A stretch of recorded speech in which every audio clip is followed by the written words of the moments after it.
औज़ुबिल्लाहि मिनश्शैतानिर्रजीम बिस्मिल्लाहिर्रहमानिर्रहीम अस्सलामु अलैकुम वरहमतुल्लाहि वबरकातुहू। सूरह नहल है मेरे सामने और सूरह नहल की आयत नंबर 84 है, पारा नंबर 14 है और रुकू नंबर 18 शुरू हो रहा है।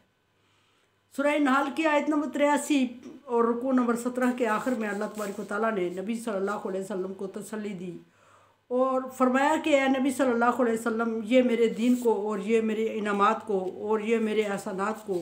ये अच्छी तरह जानते हैं, समझते हैं, लेकिन जानते और समझने के बावजूद चुन करूँ वो इसकी तकज़ीब कर रहे हैं और इनमें से अक्सर ईमान लाने वाले नहीं हैं। जानने और समझने का मतलब ये कि एक हदीस के मुताबिक यह है कि एक बद्दू नबी सल्लल्लाहु अलैहि वसल्लम के पास आया और नबी सल्लल्लाहु अलैहि वसल्लम ने उस पर अल्लाह तबारक व तआला की आयत पढ़ना शुरू की। ये पीछे जो तकरीबन 5-6 आयत गुजरी हैं, यही आयत पढ़ना शुरू की तो हर आयत के बाद वो कहता रहा मैं मानता हूँ, इतराफ़ करता हूँ। और जब अल्लाह तबारक व तआला की नेमत ज़िक्र करते तो वो कहता कि मैं ईमान लाया, नहीं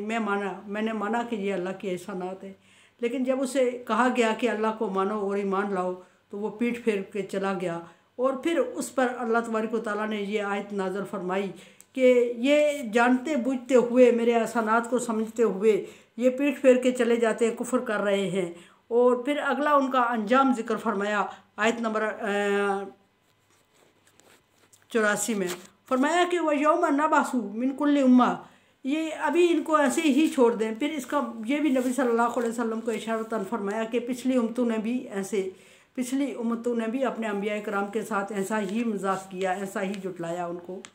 और डिटेल बयान करते हुए फरमाया कि ये उस वक्त उनको अंजाम पता चलेगा इनको जब हर एक उम्मत में से गवाह बुलाया जाएगा। और हर एक उम्मत में से जब गवाह बुलाया जाएगा और हर एक नबी को गवाही की सूरत में पेश किया जाएगा गवाह के तौर पे, तो नबी सल्लल्लाहु अलैहि वसल्लम के बारे में पहले उस उम्मत से गवाही ली जाएगी। किसी भी नबी सल्लल्लाहु अलैहि वसल्लम ने किसी भी नबी के बारे में उस नबी की उम्मत से गवाही ली जाएगी और ये गवाही होगी कि क्या पैगंबर ने पैगाम पहुँचाने में कोई कोताही की। तो सारे बेशक वक्त कहेंगे, हर नबी के उम्मती कहेंगे कि पैगंबर ने कोई कोताही नहीं की, हर पैगंबर ने अपना अपना पैगाम बड़ी ज़िम्मेदारी और खुश सलूबी से हम तक पहुँचाया। जो तूने हम ही ने कोताही की, उम्मती उस वक्त इतराफ़ जुर्म करेंगे और कहेंगे कि हम ही ने कोताही की, हमने पैगंबरों की बात नहीं मानी। और उस वक्त अगर वो इतराफ़ जुर्म के अलावा उनके पास और कोई होगा भी नहीं मसले का हल, इसलिए नहीं होगा कि इतराफ़ जुर्म ज़रूरी हो जाएगा कि उनकी ज़ुबान नहीं बोलेगी, ज़ुबान पे मोहर लग जाएगी और उनके अज़ाए जिस्म उनके लिए गवाही देना शुरू कर देंगे जो जो बातें उन्होंने की थी। तो अगर ज़ुबान इनकार करेगी भी, पहली बात यह है कि ज़ुबान खामोश होगी। अल्लाह तबारक व तआला ने फरमाया कि उस वक्त इनकी ज़ुबान खामोश हो जाएगी, ये बोलना चाहेंगे भी तो नहीं बोल सकेंगे, इतराफ़ जुर्म में खड़े होंगे और मजबूर होंगे, पाबंद होंगे और इनके अज़ाए जिस्म उनके लिए गवाही दे रहे होंगे और ये मजबूर हो जाएंगे। और फरिश्ते इनसे पूछ रहे होंगे कि क्या पैगंबरों ने पैगाम तुम्हारी हदायत के लिए अल्लाह तबारक व तआला ने इंतज़ाम नहीं फरमाया था। तो वो कहेंगे अल्लाह तबारक व तआला ने हदायत का इंतज़ाम किया, हम ही कसूरवार हैं, हमने अल्लाह तबारक व तआला की हदायत को कबूल नहीं किया और आज हमारा ये अंजाम है। अगर हम कबूल कर चुके होते तो आज ये अंजाम ना होता। फिर फरमाया कि जब नबियों से गवाही ली जाएगी उम्मत के बारे में और नबियों से पूछा जाएगा कि आपकी उम्मतों के बारे में आपका क्या ख्याल है, और हर एक नबी अपनी उम्मत के बारे में ये गवाही तो देगा, कहेगा या अल्लाह, मैंने अपना जो तूने मुझे पैगाम दे के भेजा था, जो तूने मुझे हुक्म दिया, मैंने उसको बड़ी खुश असलूबी से पाया, तकमील तक पहुँचाया। इन्होंने मेरी बात नहीं मानी। हर पैगंबर अपनी उम्मत के बारे में कहेगा इन्होंने मेरी बात नहीं मानी और इन्होंने मेरा मजाक उड़ाया, मेरे साथ तेरे दीन का मजाक उड़ाया और इनकार करते रहे और इनकार करते करते हद से बढ़ गए और इन्होंने हमें धमकियाँ दी और इन्होंने हमें कत्ल करने की धमकियाँ दी, इन्होंने हमें तकलीफ़ें दी, इन्होंने हमारे साथ तेरे दीन की बेहुरमती की। और अब अल्लाह तबारक व तआला जब उनसे पूछेगा कि अब इनका अंजाम क्या होना चाहिए, तो नबी सल्लल्लाहु अलैहि वसल्लम के अलावा सारे नबी यही कहेंगे कि अल्लाह तबारक व तआला, हमने हत्ता इम्कान इनको बचाने की कोशिश की जहन्नम से, अब ये तेरे बंदे हैं, जिस तरह तू इनके साथ चाहे अंजाम कर ले। और उस वक्त मजबूरन वो सारे परेशान होके अल्लाह तबारक व तआला के सामने एतराफ़ कर रहे होंगे और उनके पास एक ही जवाज़ होगा, माजरत भी नहीं कबूल की जाएगी उनकी और ढील भी नहीं दी जाएगी, कोई उज़्र भी कबूल नहीं किया जाएगा और टाइम भी नहीं दिया जाएगा, क्योंकि पहले वो टाइम लेके ज़ाया कर चुके हैं। और माजरत इसलिए नहीं कबूल की जाएगी कि अब उनकी माजरत का टाइम नहीं था, कबूलियत का टाइम ख़त्म हो चुका होगा। और टाइम इसलिए नहीं दिया जाएगा कि मोहलत भी ख़त्म हो चुकी होगी जो उनके दी जा चुकी है दुनिया में, और अब वो परेशानी में अपने अंजाम का इंतज़ार कर रहे होंगे और मौत मांग रहे होंगे, अपने ज़ुबान से मुंह से मौत मांग रहे होंगे। लेकिन अल्लाह तबारक व तआला फरमाया कि 10 मौतें मांग लो, अब मौत मांगने का कोई फ़ायदा नहीं है, तुम जो मर्ज़ी करते रहो, तुम्हें अंजाम किए का भुगतना पड़ेगा। और उस वक्त बेबसी होगी, लाचारगी होगी और अंजाम सामने होगा। और फिर फरमाया कि उस वक्त उनको कोई किसी किस्म की सपोर्ट तावन हासिल नहीं होगा और हर तरह से बेबसी और मजबूरी होगी। और फरमाया कि ला युज़नु लिल्लज़ीना कफ़रू वला हुम युस्तताबून, और उनकी माजरतें और उनकी फरियादें और उनके ईमान लाने के दावे कि अभी आप अल्लाह तबारक व तआला तो हमें दुनिया में भेज दे, हम ईमान ले आएंगे, हम तेरे हुक्म के मुताबिक ज़िंदगी गुजारेंगे, वो सारी चीज़ें बेमानी और बेमकसद हो जाएंगी। और फिर अज़ाब को सामने देख रहे होंगे। वइज़ा रअल्लज़ीना ज़लमुल अज़ाब, जब अज़ाब काफिर लोग अपने अज़ाब को, ज़ालिम लोग अज़ाब को सामने, याद रहे कि सबसे बड़ा जुल्म अल्लाह तबारक व तआला के साथ शिर्क करना है। अल्लाह तबारक व तआला ने फरमाया कि इन्न शिर्क लज़ुल्मुन अज़ीम, शिर्क बहुत बड़ा जुल्म है। इन्न अल्लाह ला यग़फ़िरु अन युश्रिक बिही शैय्या, अल्लाह तबारक व तआला इस कसूर को माफ़ नहीं करेगा कि उसके साथ किसी को शरीक ठहराया जाए, और उसके अलावा जो जुर्म होगा अल्लाह तबारक व तआला माफ़ फरमा देंगे। फिर बात क्लियर रहे कि ये बात नहीं कि अल्लाह तबारक व तआला, अक्सर लोग इसको ये ऐसे बयान करते हैं कि अल्लाह तबारक व तआला ये जुल्म माफ़ नहीं, शिर्क माफ़ नहीं कर सकता। कर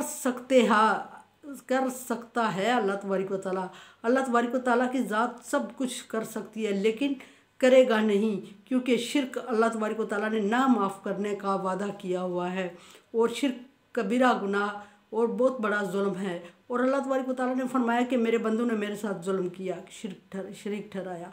और फिर उन चीज़ों को ठहरा दिया जो बहुत मामूली थी, जिनको अल्लाह तबारक व तआला ने ख़ुद तख्लीक किया, उनको अल्लाह तबारक व तआला के साथ कर दिया। बात दूसरी तरफ जा रही है, अगली आयत आ रही है इसकी। फरमाया कि जब शरीक ठहराने रअल्लज़ीना ज़लमू, जुल्म की बात करते हुए शिर्क की बात आई है दरमियान में। ज़लमू, जब अज़ाब, ज़ालिम लोग अज़ाब को देखेंगे, ला युख़फ़फ़ु अन्हुमुल अज़ाब, और उस वक्त उनसे अज़ाब में कोई कमी बेशी नहीं की जाएगी। वो चाहेंगे कि थोड़ा बहुत कम हो जाए, वो चाहेंगे कि अल्लाह तबारक व तआला ये इंतज़ार की घड़ियाँ ख़त्म हो जाए, बेशक तो हमें जहन्नम में डाल दे, और अपने ही पसीने में शराबूर होंगे, हल्कों तक पसीने में डूबे होंगे, और पसीना इतना जहरीला होगा कि उनका जिस्म कट रहा होगा, लेकिन उनसे अज़ाब कम नहीं किया जाएगा। सामने वो अपनी मंजिल देख रहे होंगे और उनकी आंखें खौफ से बंद हुई जा रही होंगी, आंखों नज़र उठा नहीं सकेंगे, ज़ुबान खोल नहीं सकेंगे, और बेबसी का ये आलम होगा कि उनके हाथ पाँव उनका साथ नहीं दे रहे होंगे, और जो अज़ाए जिस्म हरकत में होंगे तो वो भी उनके खिलाफ ही गवाही दे रहे होंगे, इस वजह से कि उन्होंने दुनिया में उनको गलत इस्तेमाल किया। अल्लाह तबारक व तआला की नेमतें होती, हाथ पाँव ज़ुबान जिस्म का हर उज़्व, लेकिन जब उसको अल्लाह तबारक व तआला के अहकाम के ताबे इस्तेमाल ना किया जाए तो वो उसके साथ जुल्म होता है। वो उसके साथ जुल्म होता है तो क़यामत के दिन वो चीख के कहेगा कि इसने मेरे ऊपर जुल्म किया। और अल्लाह तबारक व तआला के अहकामात के ताबे सबसे बड़ी चीज़ ये है कि अल्लाह वाहदहु ला शरीक पर यकीन रखना, और अल्लाह तबारक व तआला की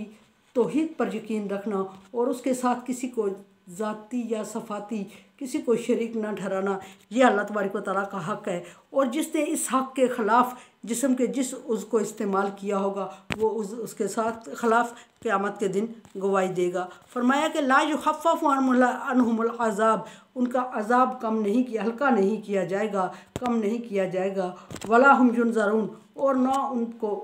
उनको ढील दी जाएगी, ना उन पर नज़र रहमत की जाएगी। दुनिया में अल्लाह तबारक व तआला ने उनको भेजा और उन्होंने अल्लाह तबारक व तआला के अहकामात का मजाक उड़ाया और अल्लाह तबारक व तआला को हर तरह से ऐसे अल्लाह के अहकामात के ख़िलाफ़ किया और हर तरफ से अल्लाह तबारक व तआला के अहकामात की खिलाफ वर्जी करने के बाद अब अंजाम का वक्त होगा। तो अल्लाह तबारक व तआला ने फरमा दिया नबी सल्लल्लाहु अलैहि वसल्लम से कि आपसे पहले ऐसा हर नबी के साथ होता रहा और इनके साथ अंजाम भी यही होगा। अलैकल बलाग व अलैनल हिसाब, फरमा दिया कि ए नबी आपकी ज़िम्मेदारी पैगाम पहुँचाना है, हमारी ज़िम्मेदारी हिसाब लेना है। आप अपना काम खुश असलूबी से करें। पिछले अंबिया कराम की और उनकी उम्मतों का हाल बयान करके नबी सल्लल्लाहु अलैहि वसल्लम को तसल्ली दी और रहनुमाई दी कि ऐसा हुआ है पिछले पैगम्बरों के साथ और इस मुश्किल वक्त में पिछले पैगम्बरों ने क्या किया और किस तरह अपनी कौम के साथ रवैया रखा, किस तरह बर्तावा किया और आप कैसे कर सकते हैं, किस तरह इनको साथ लेके चलें या किस तरह आप तबलीग करते रहें, किस तरह आप हौसला रखें, किस तरह इनकी कड़वे कसली बातों को बर्दाश्त करें और किस तरह का अंजाम इनका होगा। नबी सल्लल्लाहु अलैहि वसल्लम को अल्लाह तबारक व तआला ने क़ब्ल अज़ वक्त आगाह फरमा दिया कि इनके साथ ऐसा अंजाम होगा और ये चाहेंगे भी तो इनके लिए माफ़ नहीं किया जाएगा। और मैं वक्त दे रहा हूँ, अल्लाह तबारक व तआला की ये फितरत है कि अल्लाह तबारक व तआला ने मोहलत दिए बगैर किसी कौम को हलाक नहीं किया और ना ही अल्लाह तबारक व तआला ने हदायत का इंतज़ाम किए बगैर किसी कौम को हलाक किया। अगर अल्लाह तबारक व तआला टाइम ना देते, मोहलत ना देते और कोई कौम हलाक हो जाती तो नऊज़ बिल्लाह अल्लाह तबारक व तआला जुल्म फरमाते कि जुल्म होता अल्लाह की तरफ से, लेकिन अल्लाह तबारक व तआला जुल्म नहीं करते। और अगर अल्लाह तबारक व तआला हिदायत का इंतज़ाम ना करते और पैगम्बरों को ना भेजते, शरीयत नाज़िल ना करते, वक्त बार बार उनको गुमराही से बचाने के लिए हर दफ़ा नया पैगम्बर ना भेजते, मुँह मांगे मोजज़ात ना देते इंसान को और हर तरह से इंसान का जिस तरह उसने चाहा उस तरह ना करते, तो फिर अल्लाह तबारक व तआला अज़ाब नाज़िल फरमा देते। तो वो अज़ाब फिर अल्लाह तबारक व तआला की तरफ से जुल्म होता। लेकिन अल्लाह तबारक व तआला क़हार हैं, जब्बार हैं, लेकिन अल्लाह तबारक व तआला ने अल्लाह तबारक व तआला की रहमत उसकी क़हार से, उसकी जब्बार से कहीं ज़्यादा है और उसकी रहमत हर चीज़ को सुबह देती है अपने अंदर और उसकी ये सिफ़त क़हार और जब्बार उसकी रहमत के में सिमट जाती है। और फिर अल्लाह तबारक व तआला ने अपने बंदों के लिए ख़ुद फरमाया कि लैसा बिज़ल्लामिल लिल-अबीद, मैं अपने बंदों के साथ जुल्म नहीं करता, बंदों के साथ जुल्म नहीं किया जाएगा। फिर फरमाया कि वमा ज़लमूना, हमने उन पर जुल्म नहीं किया, वलाकिन कानू अनफुसिहिम यज़लिमून, हर दफ़ा वो खुद अपने आप पर जुल्म करते रहे हैं और अब जुल्म का अंजाम भुगते। और सबसे बड़ा जुल्म अल्लाह तबारक व तआला की तौहीद का इनकार करना और अल्लाह ताला के साथ शरीक ठहराना और सबसे बड़ा जुल्म नाफरमानी, अल्लाह तबारक व तआला के अहकामात की नाफरमानी करना और पैगम्बरों की ताबेदारी ना करना सबसे बड़ा जुल्म है। और अल्लाह तबारक व तआला ने इसके लिए अंजाम नबी सल्लल्लाहु अलैहि वसल्लम को बताया। मेरे चैनल को सब्सक्राइब करें और सदका जारिया में मेरे साथ तावन करें। अल्लाह हाफ़िज़।